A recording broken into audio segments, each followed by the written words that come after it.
everyone, and welcome to another Sunday Talk within the Nine-Sided Circle. I'm one of your two hosts. I'm Noor Kyle. And I'm the other one of your two hosts. I'm Mushtaq Ali. And we want to thank you for joining us, whether you're joining us here live on Zoom or catching us on the replay. Thanks for being here. So, as you know, we have to do our usual spiel, our YouTube spiel, as proper YouTubers, quote unquote. Would you like to take the lead on that, Mushtaq? I will do that one more time. Next week, you might have to do this. Okay. So, first of all, if you're watching this on YouTube, let me welcome you to our channel and tell you that we are very happy to have you here, even though we have no idea who you are or where you're watching this from. But we would like to invite you to help us in a seditious plan to cheat YouTube out of its money by not allowing them to monetize our videos. The only way we can do this is by becoming partners in their Make Money with Videos program. Yeah, their YPP thing, whatever that is. Yeah. And once we do that, then we can turn off monetization on any video so that you don't have to see ads. We never intended for this this YouTube channel to be commercial. We don't want to serve you ads. We don't want to force you to watch minutes of spam before you get to the incredibly cool stuff that we talk about. And yet YouTube has taken away our right to just do this. Yeah. So they've got their own agenda. Yeah. The way that we can get around this is if you hit that subscribe button down there. Yeah, right down there somewhere. Hit the subscribe button and subscribe to the channel. We promise that we won't be doing anything weird to you. And give us a like. We like having likes. Likes make us feel better, and it makes the YouTube algorithm feel better. And then the YouTube algorithm lets other people find us. So I would be really, really grateful if you considered subscribing to us and telling your friends and have them subscribe to us, telling strangers on the street that they should subscribe to us. All of this is good. Yep, because in order to qualify for the YouTube partnership program, we have to have 1,000 subscribers and 4,000 viewing hours? 4,000 viewing hours in 1 year. Yeah, wow, okay. But we are edging up on that. We're about halfway to 1,000, and we think this is a really good foundation to build upon. And our goal really is to make this content more accessible. And part of that means not having weird advertising on it. So yeah. And if there is any weird advertising on this video when you see it, please consider not patronizing the people who advertise. We don't support them. We don't know them. When we do know them, oftentimes we don't like them very much. Yeah. And we think, there's been a couple of the things that I consider to be cultists.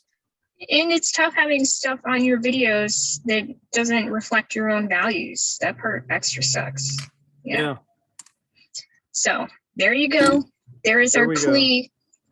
Please help us out. It would be immensely valuable both to us and to everyone who has become a part of the quote unquote community of the Nine-Sided Circle. So thank you very much. And you can have the extra added thrill of putting your thumb in the eye of Google.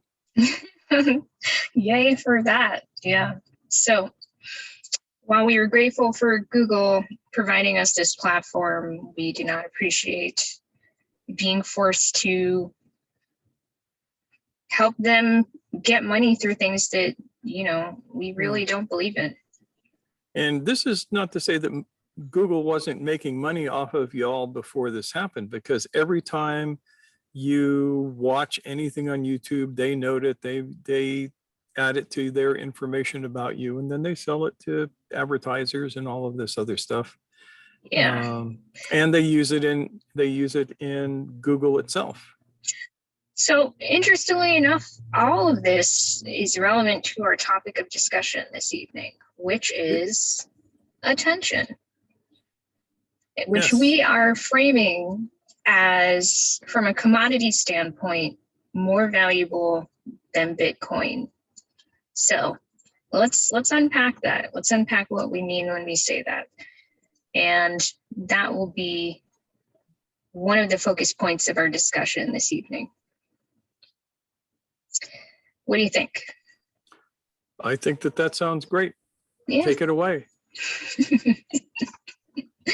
All right. So one thing we've been noticing these days, and we're sure that you have too, is that a lot of the media we engage with in this contemporary time is stuff that is meant to snatch our attention and then keep it. And we'll notice this with things like Instagram and Facebook, and even this platform, YouTube, that we're all utilizing right now. We're watching this on the replay. This stuff is meant to give us a constant stream of attention grabbing content. And they do this by showing us things that are, like stories, things that are there just for a little while. And via scarcity, we feel compelled to keep up with it, to keep returning, to keep coming back. And companies make money off of grabbing and holding onto our attention in this way. And what that leaves us with is this hyper focus on external content on TV, on our cell phones, on YouTube videos, on Facebook, Instagram, Twitter. What had Donald Trump been saying? Let's say, this was during, we still have that going on, don't we? So like public figures that we all care about. Or hate. Or when I say care about, there are many ways to interpret that. But yeah, these are things that snatch our attentional capacity from us. This is a finite resource, this attention thing. And we should define that as well. So, Mushtaq, how would you define attention? How would I define attention? A really nice 3-word phrase earlier that I'm trying to look up.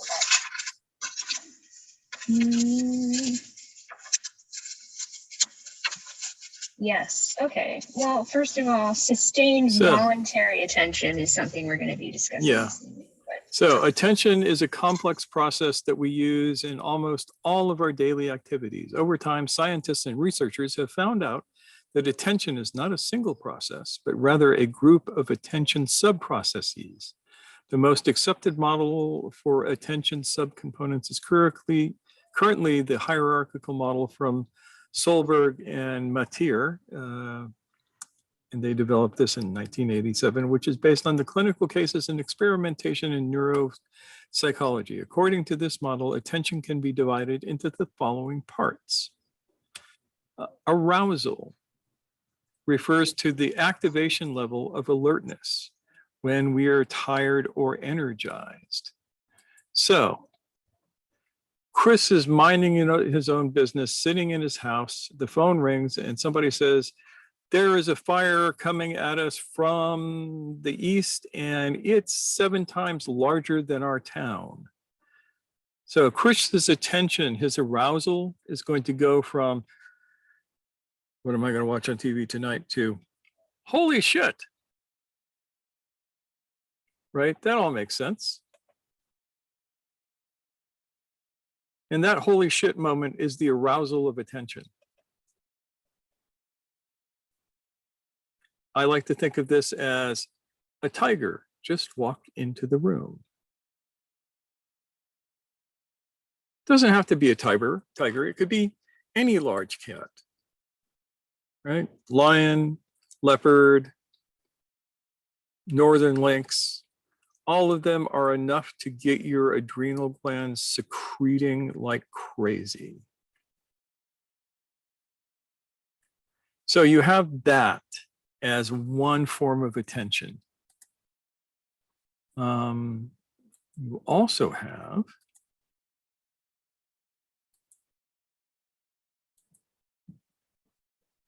Focused attention refers to our ability to focus attention on a stimulus. Sustained attention, this is where we're getting to the most important part, the ability to attend to a stimulus or activity over a long period of time. Selective attention, anybody who has ever been 10 years old has experienced this.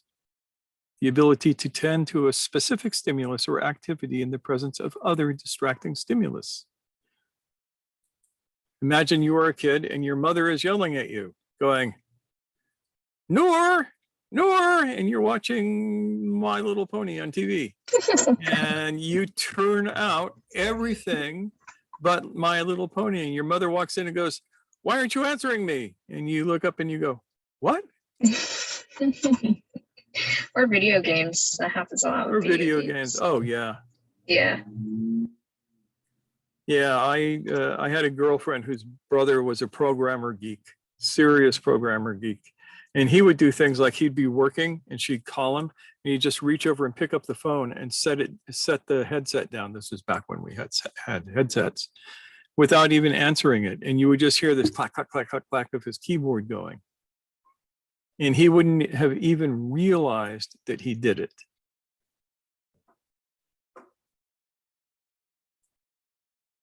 We finally got, you know, those little spray can air horns.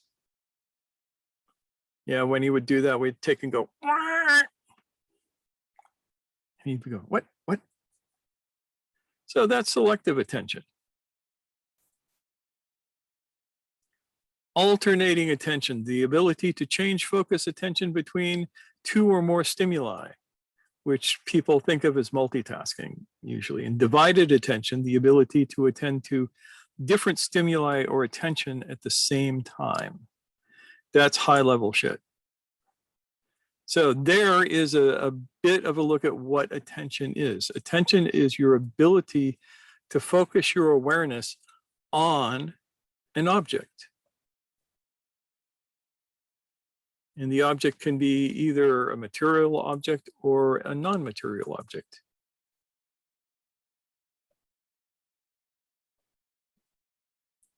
Does that make sense? Mm-hmm.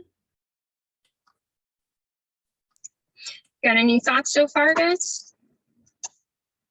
Anything you want to share?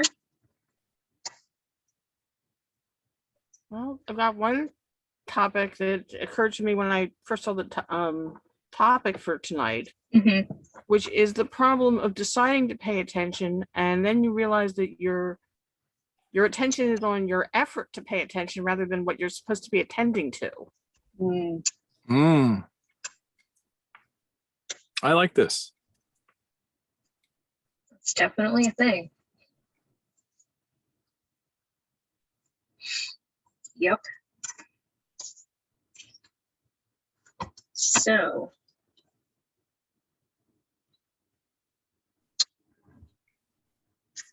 where next?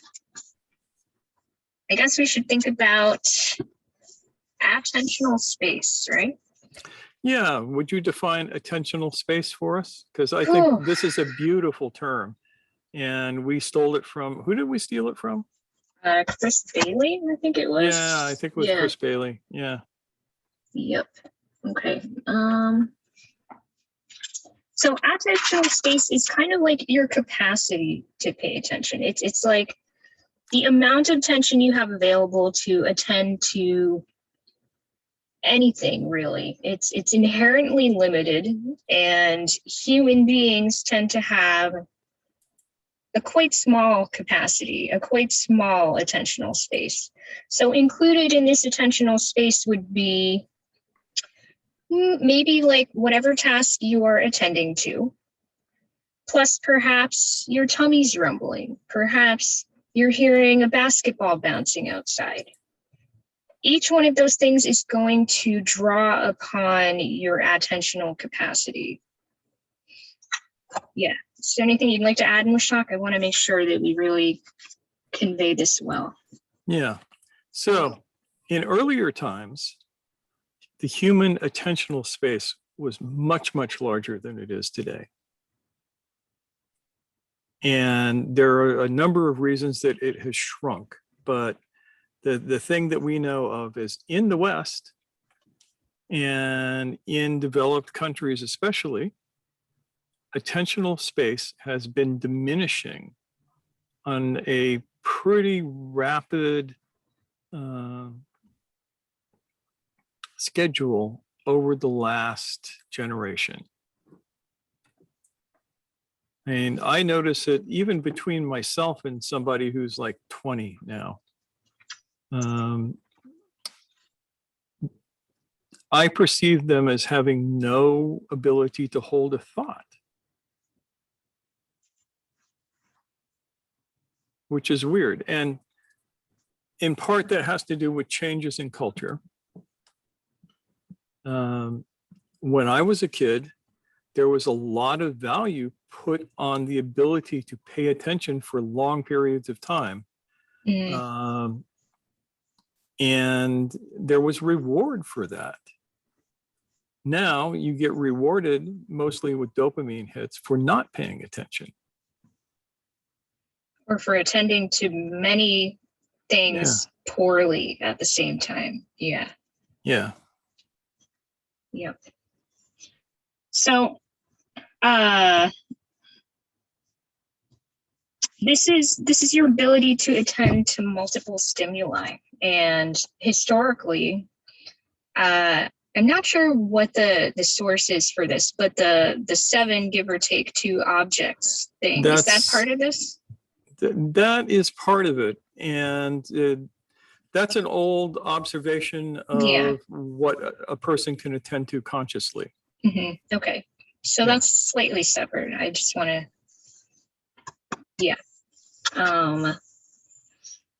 but basically our ability even to attend to things consciously, that has shrunk as well. So we're not just talking about things within awareness and our ability to capture those in a given moment, but also our ability to intentionally hold focus points at once. That has also diminished. I want to throw in something about attention and money. Yeah. Because to some extent, you can use money to insulate yourself from advertising. To some extent. I mean, somebody who's very poor can't afford all the attention grabbing things that somebody with a little more money has. But on the other hand, you can pay websites to not show you advertising. Yeah. Yep. So there's, I think stores that are selling to poorer people tend to be more cluttered. Well, I've definitely noticed it, like even on phones, how you have apps. There's a free version and then there's a paid version. And as you're saying, like with the websites, you can use it for free and be bombarded with pop-ups and banner ads and all that stuff. Or you can chip in a few bucks and end up not having to deal with that. Yeah. But it's certainly an exchange. It's certainly kind of a, either way, somebody's getting their money. Oh, right. And the larger issue is it takes work to ignore things. Yeah, it does. Yeah, it does. Yep.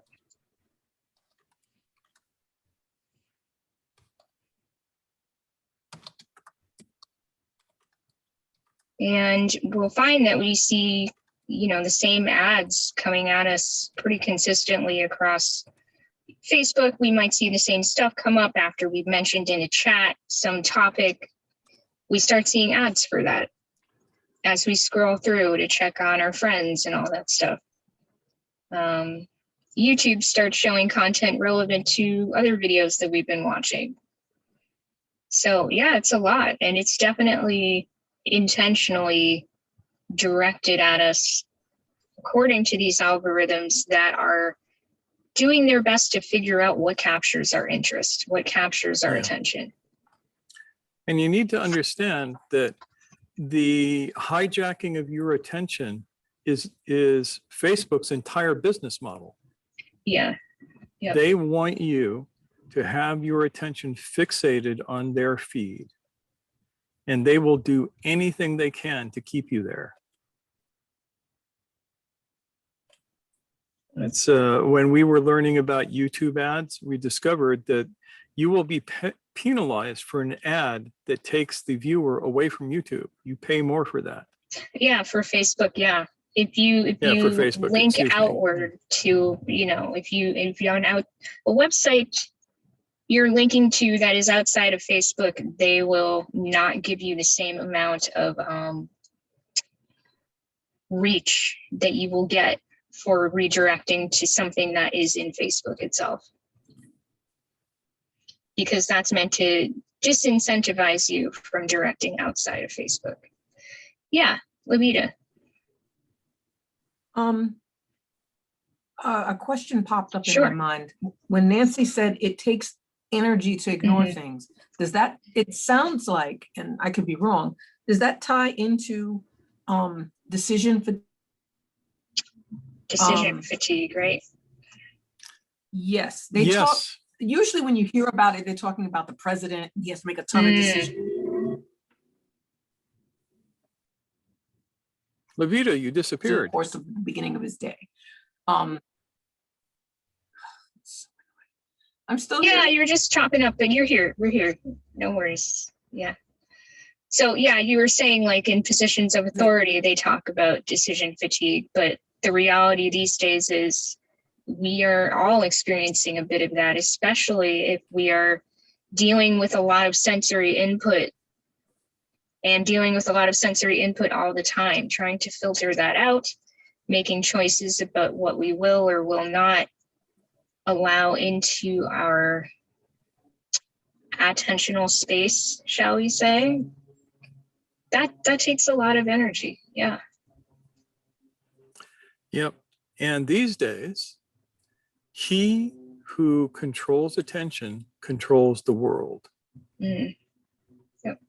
And people like Zuckerberg and Bezos and all these other guys, they know that. This is why I said attention is better than Bitcoin. Attention is what makes you money. If you are holding attention, you monetize that attention. That's why you have things like, Instagram influencers, right? An influencer is somebody who can hold the attention of a whole bunch of people. They can be complete and utter idiots, and most often are, but they are idiots in a particular way. You have, it's like the Kardashians, for instance, and I may be wrong about this because I pay almost no attention to the Kardashians, but my impression is that the only value they have in the world as human beings is that they can hold the attention of a whole lot of really sleeping people. Mm-hmm. Yeah, I mean, whatever one holds to be true about the Kardashians and whatever is true in fact, the fact is influence enters in through this sleepy attention that we give things. And when we are not conscious to what we are taking in, and sometimes even when we are conscious, if we're not really attuned to the impact that it's having on us, we are swayed to, as I wrote, buy and do and believe things that we may not otherwise buy and do and believe because it suits the agenda of those who are seizing our attention. So yeah, I think, sure. Go ahead. Oh, I think people have causality backwards. They think that if something grabs their attention, it must be worthy of their attention. And frequently it isn't. Yep. Anybody who's spent any amount of time on Facebook realizes this if they are paying attention.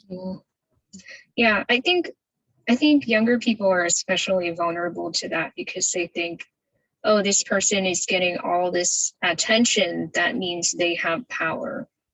So, there's that reverse factor of, I see this person receiving all this attention and, you know, enacting all of this influence, that means they must be a powerful, wealthy individual, or whatever the case may be that they believe. And of course, that has kind of a snowball effect. Shuri, I noticed you shaking your head. Did you have a thought? I was just thinking that if we could qualify attention as a unit of one, and every time we break it down into a fraction of different distractions, it's diluted, diluted, diluted. And if we always want to come back to one, then it's less and less and less. And so it doesn't matter what we're distracted by. If we're awake enough to say, this isn't worthy of my attention, then you always can keep less things holding within your attention. So attention is one, is inattention or attention, so that you're not wasting your attention. We could use it as a currency. If we were talking Bitcoin as a comparison, attention is a currency of something. So don't do that. Don't waste your attention on things that don't matter, that are, you know, going into a dollar shop and wanting to buy 100 different things for cleaning. One cloth, water works very well. Yeah. Well, here's the thing. I don't think people realize that the resource of attention within themselves is limited. So if they don't realize that, they may not notice the effects of having that split attention in multiple different directions. And then, you know, I experienced that certainly. If I'm not attentive to the way that different stimuli are entering my attentional space, I feel drained, and I'm like, what? Why am I feeling like this? And I need to do my best to mitigate that draining effect on myself by either being at peace with those stimuli and just being like, well, I don't need to attend to that right now, or putting a stop to it, or doing something that will allow me to put up a barrier in some ways, just to decrease it to some extent. But I think if we are not aware, as I said, that attention is a finite resource, we're just kind of lost. Do we think, God, I just can't focus. I don't know what's wrong with me. I don't know why I'm tired. Yeah, so Levita. That's the first half of it. I think second half. I just want to make sure. Okay. Levita, did you have a thought? Yeah.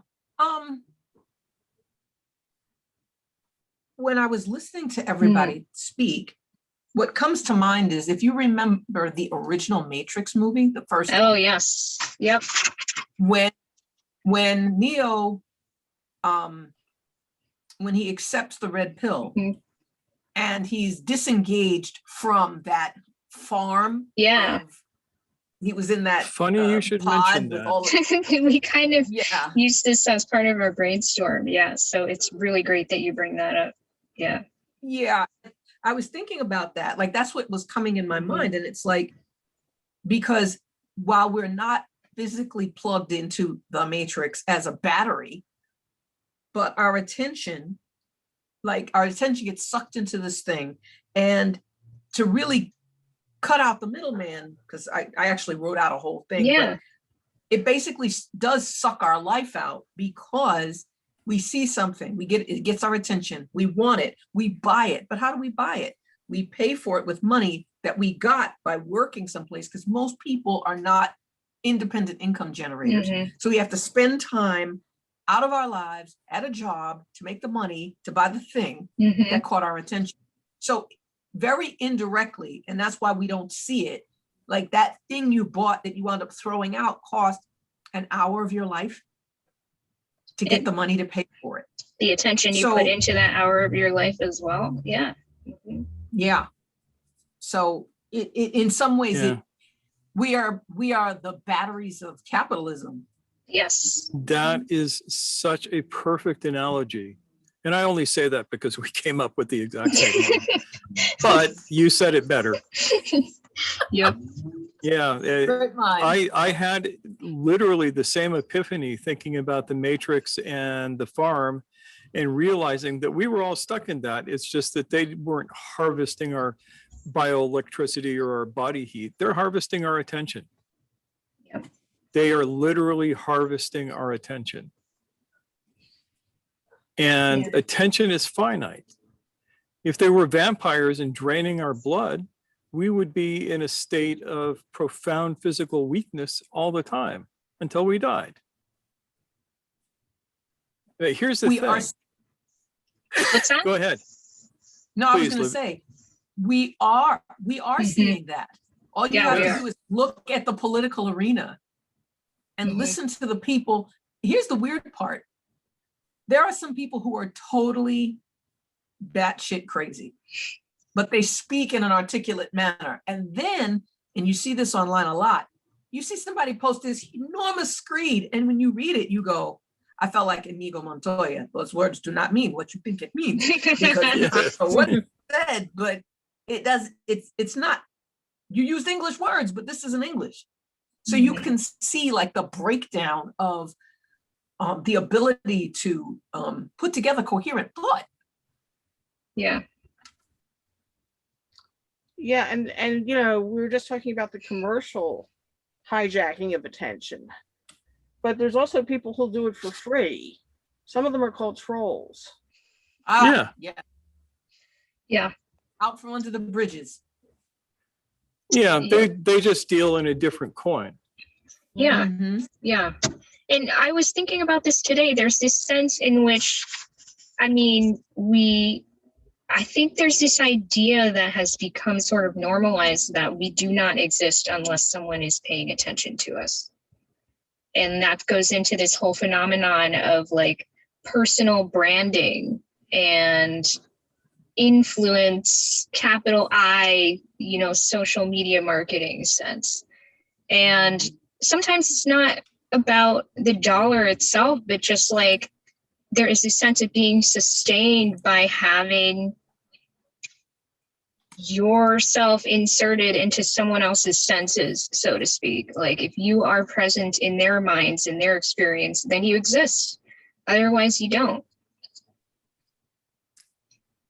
And there's this thing about like a couple of words that came to me was this idea of getting noticed and then staying relevant. In order to do that, you need to grab people's attention and you need to hold on to it for dear life. There's a lot of competition. In that worldview, yeah, absolutely. Because again, attention is a finite resource, which makes it a commodity that runs out. That makes it valuable. It's just I've read about young people where their ambition is to be an influencer.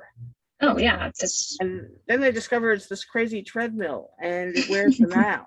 Exactly. I mean, there are a lot of burned out older teenagers who have spent their, preteen and teen years trying to run that treadmill.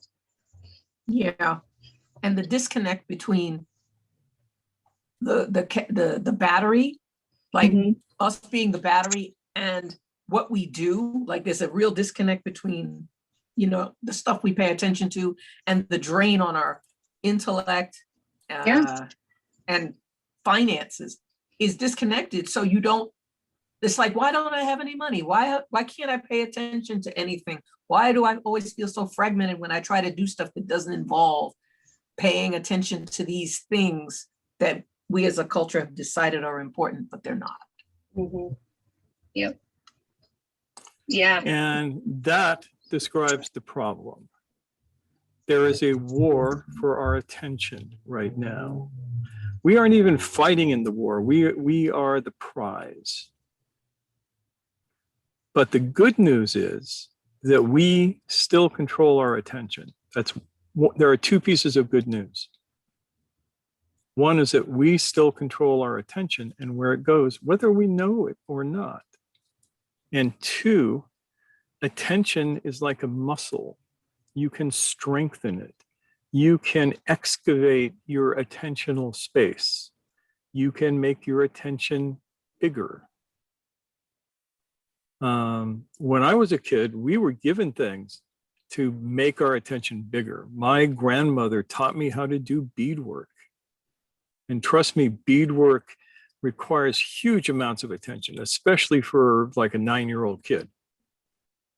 And so I developed attention and focus to just, do that for hours and not be distracted by anything. And that, I'm pretty sure, has paid off in spades for me. But huge amounts of every spiritual tradition, which is worth its salt, is technique for you regaining your attention and then strengthening it, creating attention that is actually useful for you doing your work. Because without attention, there is no work. Yeah, so that's the why here. Why should we be more attuned to this expenditure of our attention? Why should we be more protective of it? And we kind of touched on it in various ways here. Like we talked about the drain we feel when our attention is so dispersed that we just can't seem to accomplish anything because we're being pulled in so many different directions. No particular thing gets done or done well. And we, if anyone who has binge watched Netflix for an evening knows how many things fall by the wayside because they weren't being attended to. Did you shower that day? Did you have dinner? Did you feed your animal? Did you call your mom because it's her birthday? Like all of those things that may deeply matter to you and may make your life better in the big scheme of things. If those fall away because we get sucked into these attention-grabbing vortices, if you want to be fancy about it, we suffer. We suffer the repercussions of that. And it leaves us with very limited energy left to do the things just above, survival needs, like doing spiritual practices, doing things that help us grow into our human adulthood and towards awakening and all that stuff.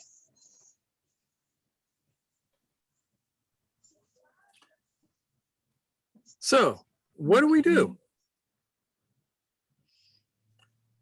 How do we do that? Yeah. What do we do? Are you tossing it back to me? I am. Yeah. Potato. Okay, so we know some things. One of the things that we know is that traditional yoga teaches us how to gain control of our attention again.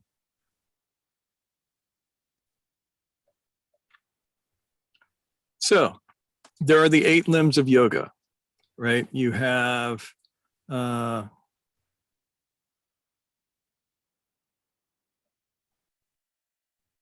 yamas and the niyamas, and you have the pranayama and the asana and the pranayama. That's the first 4. Those are all external. Then you have the second 4, the first of which is called Pratyahara. Pratyahara can be translated in a number of different ways. It's usually translated as the withdrawal of attention, but it's more accurately the withdrawal of attention from the objects presented to consciousness. So it's pulling your attention back in. It is putting up your phone. It is not checking YouTube all day. It's not checking for texts. It's all of these things. It is not allowing yourself to be distracted by the objects presented to you.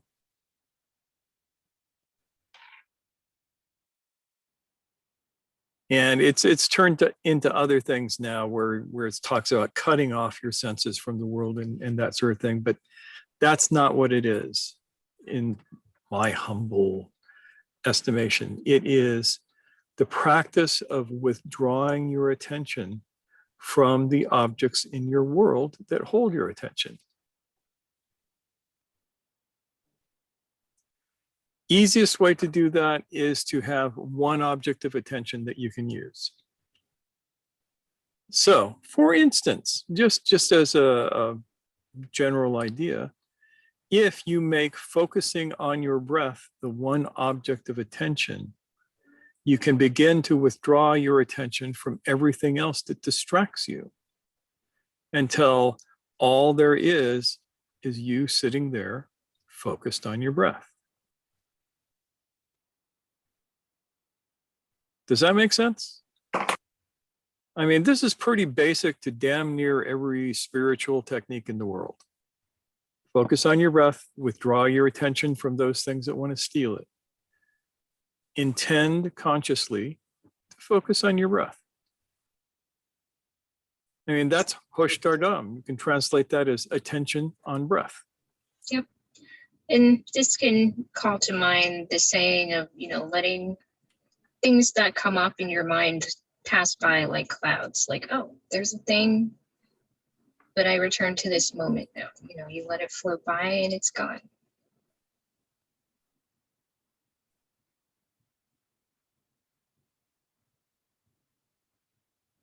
Does that make sense so far? Because after you have gotten pretty good at this, the next limb of yoga is called dharana, which means to concentrate.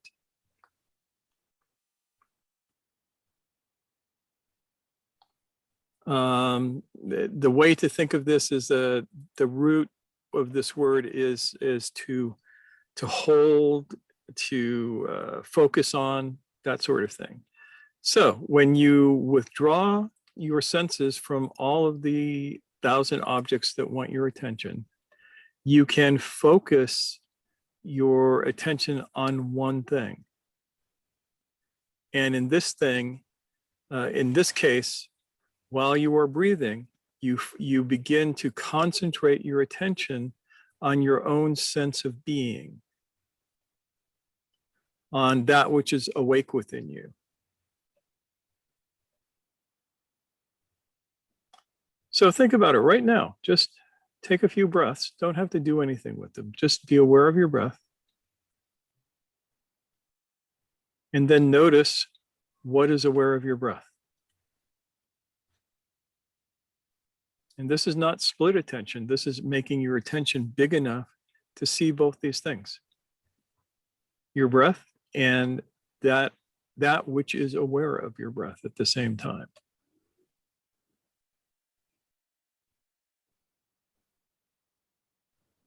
Do that for a few weeks, and your attention is going to get a lot stronger.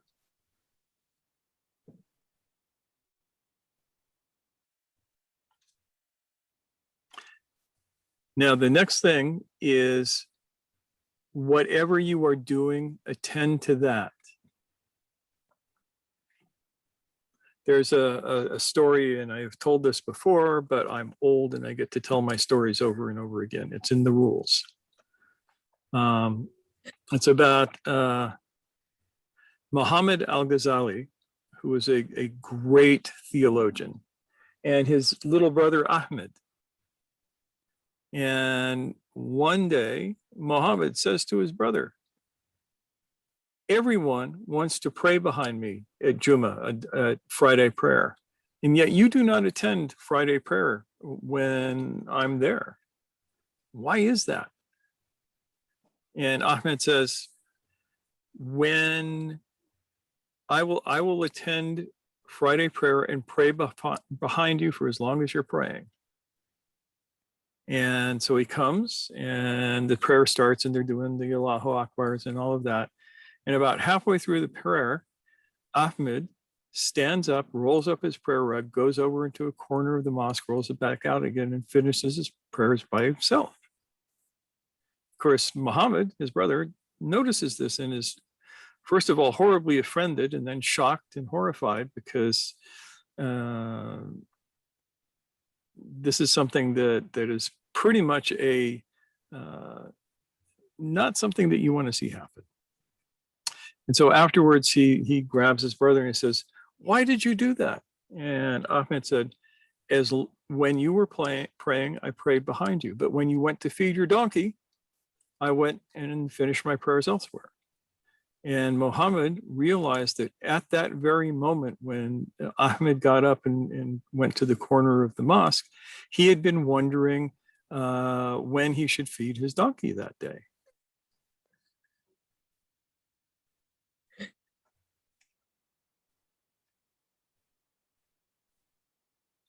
And there's probably a meaning to this story somewhere. What do you think? Is there a meaning to that story?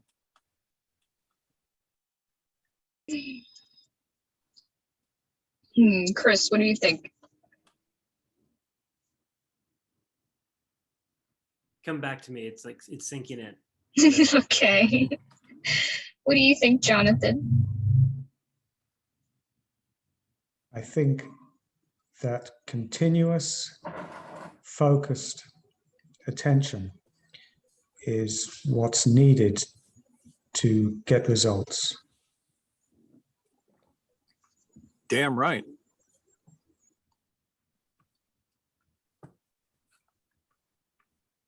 Sure.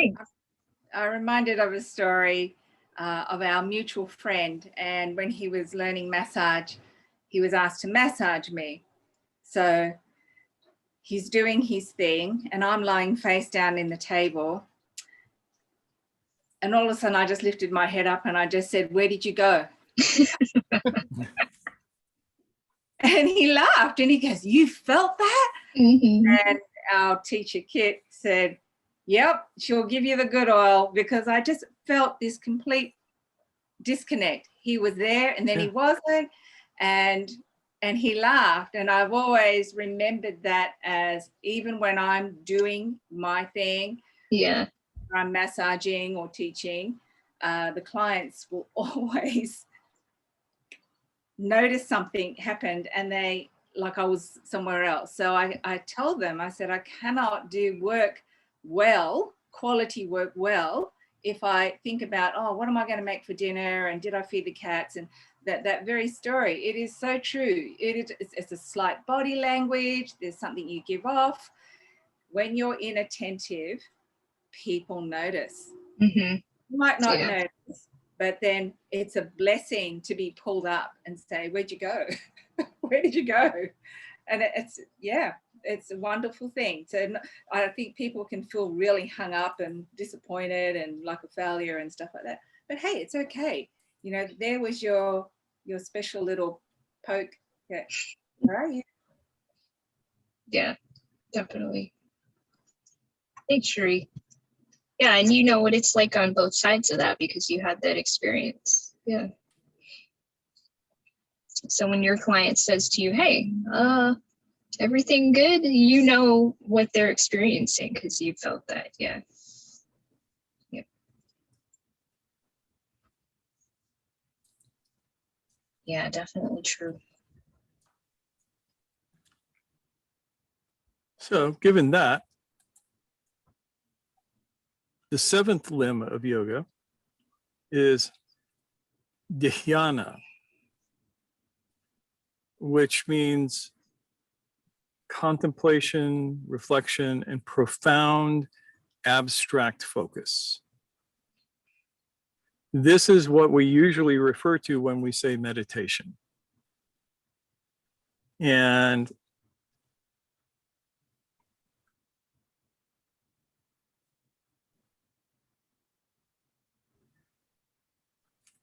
so in dhyana, you have the concentration. In this stage, your attention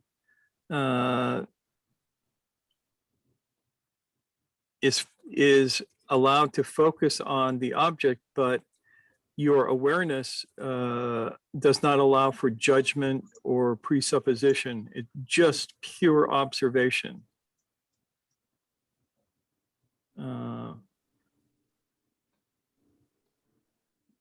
And there is no rumination. A lot of people think that you're supposed to think about things, but there is no rumination at this point of thought. It is a pure, uninterrupted presence with your attention. And that's the interesting and tricky thing in all of this, is that without presence, your attention is just flopping in the wind. Would you care to comment on this, Noor? Sure. I mean, I'm just thinking about how we did a talk about intention, attention, and presence a while back. And one of the things we discussed is that without presence, without that sense of being in the moment, nothing else is really happening. You're really not able to get farther than that. But presence allows us to consciously set an intention, and then from there follows the attention we need to follow through on that intention.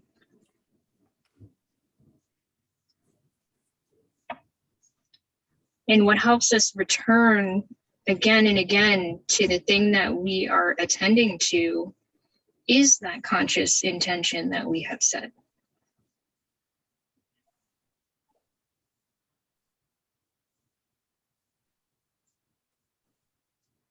Yep.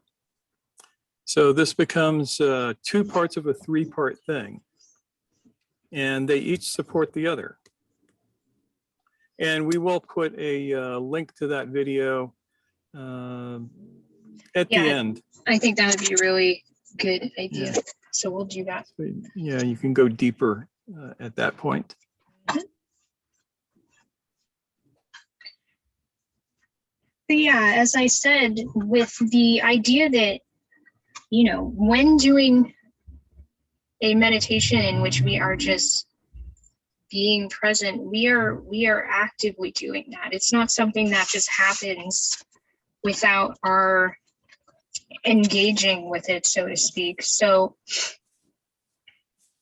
as we're sitting there and we're allowing this kind of diffuse sense of, you know, like being present in our attentional space without getting drawn to all the stimuli around us or within us even, we can see those stimuli like the clouds in the sky that we allow to just pass by. And we have set the intention to do that, to allow those things to just appear as they will, or to be in our attentional space as they will, but we're not clinging to them. We're not sinking our talons into them and not letting them disperse as, you know, as they freely do. So if we have a stressor that's coming up for us, part of what makes that stressor all the more stressful is that sense of fixating upon it. We've given our attention to it. It's like we're feeding into it. And it grows from there more often than not. So choosing to withdraw attention from that stressor as it pops up allows us to let it dissipate as we attend to the meditation at hand. That doesn't mean it's never going to come up again. That doesn't mean we don't need to address it later. It's just here and now, we are present with this practice.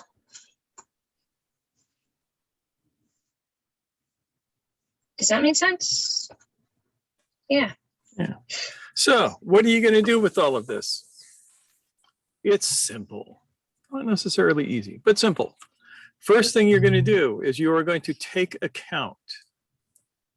Where do you spend your attention? And divide your day up into 24 hours and figure out how many hours a day you spend on everything. You know, I spend 3 hours on Facebook. I spend 4 hours watching videos. I spend 3 hours on YouTube looking at various things that I find fascinating. And then look at how much time in total all of that is, and decide what you don't need.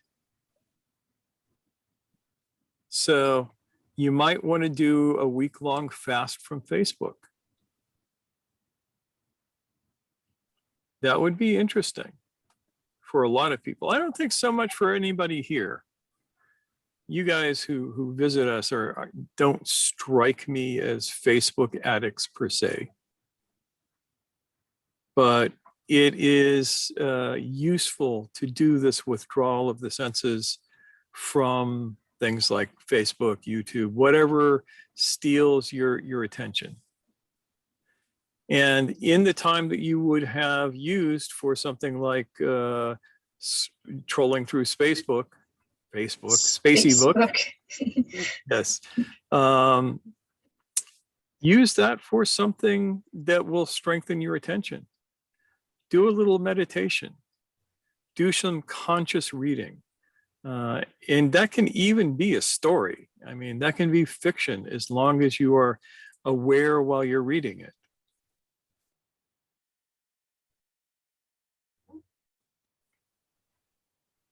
And spend a couple of weeks doing that, and then tell us in the forum how it's gone, what you've learned about yourself. Or in the comments on YouTube. Yeah, or the comments on YouTube if you're not in the forum. But if you're not in the forum, why aren't you in the forum?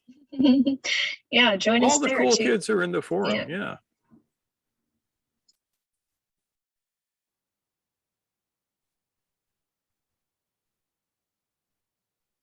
So that's basically, say again? I'm going to need a bigger notebook.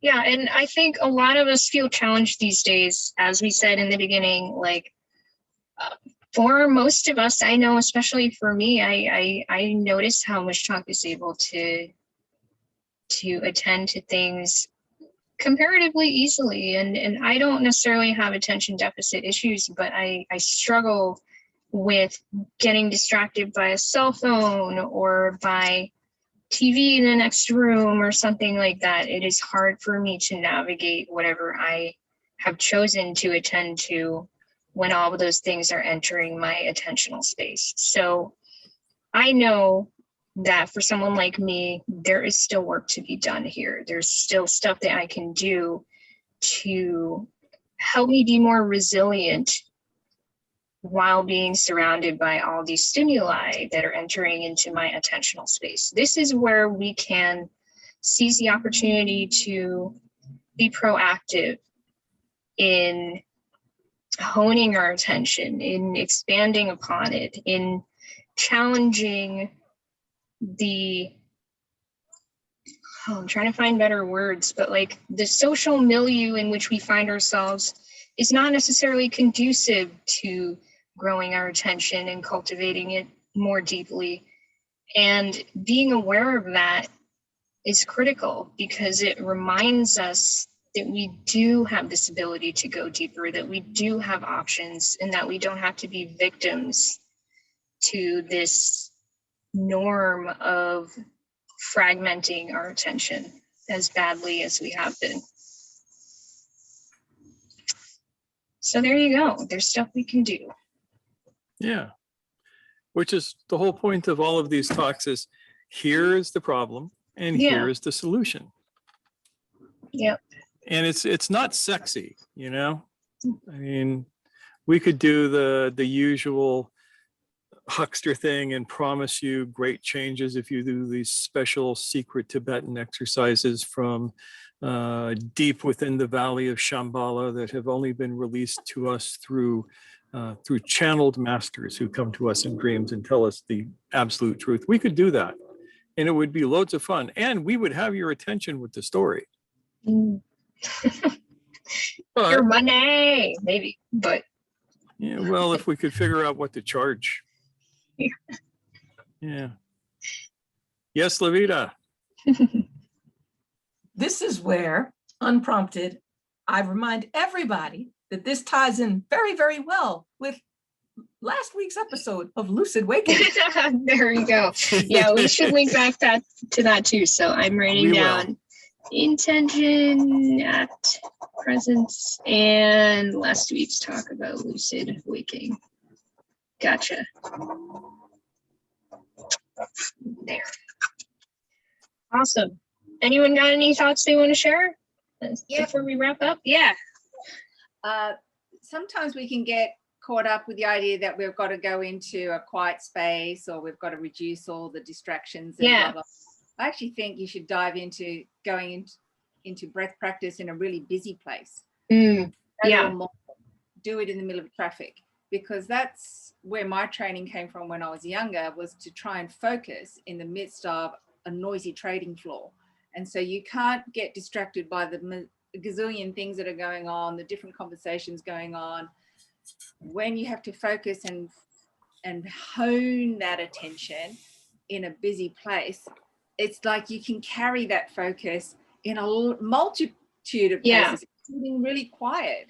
So if you just do quiet, it's very easy to just get undone when you go to the busy place. But that's where we are. We're all in a busy place. So if we can use that as a way of starting off and noticing, can we hold that attention? That would be interesting for some people. Mm-hmm. I do think that's a good point. Yeah. And I think speaking for myself, like I see a benefit to both,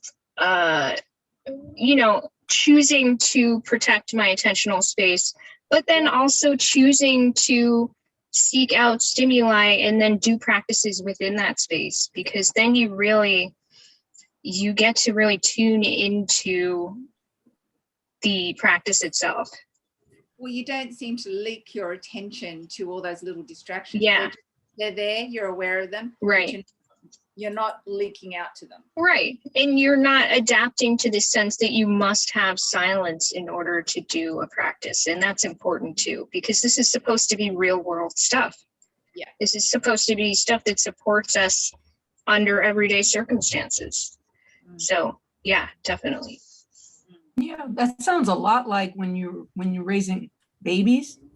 If you teach babies to go to sleep, no matter what noise is around them, makes your life a lot easier. Interesting. That's good to know.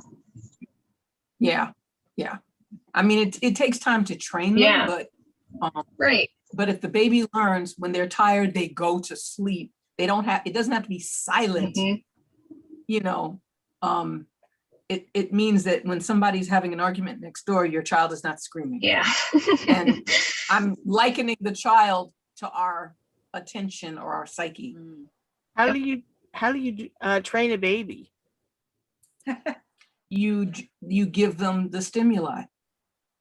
You basically, when I was raising mine, my children absorbed the concept of babies should never cry. I always held my babies. If they cried, there was a reason for it. We found the reason. Maybe the reason was they wanted company. That was valid. So when it was time for them to go to sleep, frequently they'd already be in arms. And when they fell asleep, then if I needed to, I put them down. But we never stopped moving around and making noise. Mm-hmm. Yeah. It wasn't like it's bedtime. Everybody turn off everything. Everybody put on socks, tiptoe around. We didn't do that. Yeah. We just did what we did. So literally, people, at one point, I had somebody ask me, is the baby deaf? Yeah. Because the baby was out cold and everybody was talking and banging and washing dishes and vacuuming. Baby was asleep. So, you just have to resist the urge to basically wrap your child in cotton because all you're doing is making your own life more difficult. So you normalize that. Yeah. Yeah. Yep. Yeah. Yeah, So- and the baby is getting rewarded for the behavior, even while the outside stimuli is going on. So Yeah. yeah, you can train any living thing to its capacity, and babies have a pretty high capacity. And scientists have trained insects to respond to stimuli. Even jellyfish respond to stimuli, and they don't even have a brain. Yeah. And one thing is important to note is that we do all have, you know, some kind of limitation on our, you know, some kind of ultimate limit, because that's just how our physiology works. That's how our neurology works.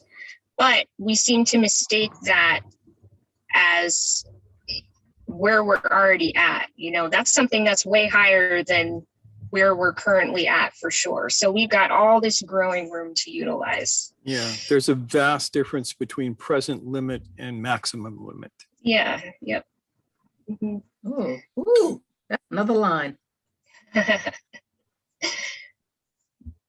And if someone has, you know, sensory processing issues, that's a whole other thing. But we're definitely talking in very general population terms. So we want to keep that in mind as well. And even for people with ADHD, some of this stuff can really help if Definitely. they Yeah. are willing to apply it. Yep. Yeah. The last week's, I seem to be plugging last week's video really hard. Well, we But- appreciate it. Yeah, last week's video I found to be very useful because I've been using it. I told a few people about it and everybody went, "What, really?" Oh, awesome. Yay. Yeah, but what I noticed was in the space between this last Sunday and today, I've had some things go on in the past few years that have really kind of blew out my emotional capacity. Mm-hmm. And not getting into it, but I found that even though I love to read and that's my preferred method of intake of information, I found that I really couldn't read for very long. Like, it was like I had ADHD. I'd read for like 2.5 minutes and my attention was completely fractured. I would turn on the TV, watch the TV. 10 minutes later, I'm unconscious. The TV's watching me, Mm-hmm. you know, and I found that that was going on a lot and it was very concerning, but I had also read and been told that it was a function of what I was going through. Yeah. Yeah. So I just Yeah. accepted, like, it will pass. I won't fret, it'll pass. But I noticed that since doing this in the past week, I did find that sitting down to watch video of any sort was like asleep, but I was able to get through 2 books, as I've never read the Harry Potter series. Yeah. I got through the first 2 books. Let me see. I finished the second book today. I started Mhm. reading the first book yesterday. Yeah. Wow. I mean, I read really fast, so that's normal for me. Yeah. But I haven't been able to read a book like that in, what year is this? Since 2017. Yeah. Seriously, I just happened. So it was, and I wasn't looking for this result at all. You know, I didn't think, you know, that I've received this down from the mountain with the tablets, so it will help with this thing. It was just something I was trying, and it was like, I'm at the last page of this really long book. That's incredible. That's awesome. Yeah. I'm so glad to Yeah. hear that. Yeah. So you know, I thought I would go to bed early tonight, but I guess not. Oh, Here I am. Yeah, of course, you realize, Nora, that we are liable to get sued by the Gurus Union. Oh no. Yeah, because okay. we let out one of the secrets. Yeah. Okay, I will insert here that I have sent a substantial sum of money, you know, to get this Great, little bit thank of you. information. Okay. Yeah. Oh, Yeah, but that is the reason that we did that video at that time, is to just cut through the amount of crap out there and say, look, this is simple. not necessarily easy at first, but it's simple. All you have to do is this, and you'll get this result. And all that is required is that you do the work. And you don't have to give me $10,000 to give you the secret mantra. Not that we wouldn't mind $10,000, but hey, we're not insisting. Yeah. Oh man, this is the kind of thing that everybody should know. Mm-hmm. Who wants to know? I mean, you don't have to know this, but if you want to know about waking up, you need to know this very simple thing, which is the essence of waking up. Yep. And it really helps if you wear a Sufi hat when you do it. Not a crown? That won't work? The crown. I think the crown. Crown, yes. Personally. No, actually, you know what they call Sufi hats? They're known as Taj. And Taj in Arabic means crown. Really? Yes. Oh, you learn every day. I know one word of Arabic now. Yeah, or is Beautiful that Persian? Taj. That might be Persian, actually. Okay. Yeah, Could in be any both. case, it's Okay, a good Yeah. word. One of them, they're Middle Eastern type words. Okay, well, I know one word of Persian now. Yeah. Oh man. Well, thank you so much, everyone. Do we have any closing thoughts we need to impart, Wish Talk? Not that I can think of. This Yeah, is me covered. neither. Watch the other videos. Mhm. If you haven't joined the forum, think about joining the forum. Subscribe to us, like us. All that YouTuber Yeah, stuff. make comments. All the Yeah. comments down there. We love your comments. We will answer all of your comments. Even if we don't know the answer, we'll make up something plausible. That's how we roll. Yeah. Yep. All right. Shall we go in Brady Bunch mode and then wave to everybody? Yes, let's go into Brady Bunch mode. Coming right up. There we go. There we go. All right. All Let's right, everybody. wave. See you next week. Bye.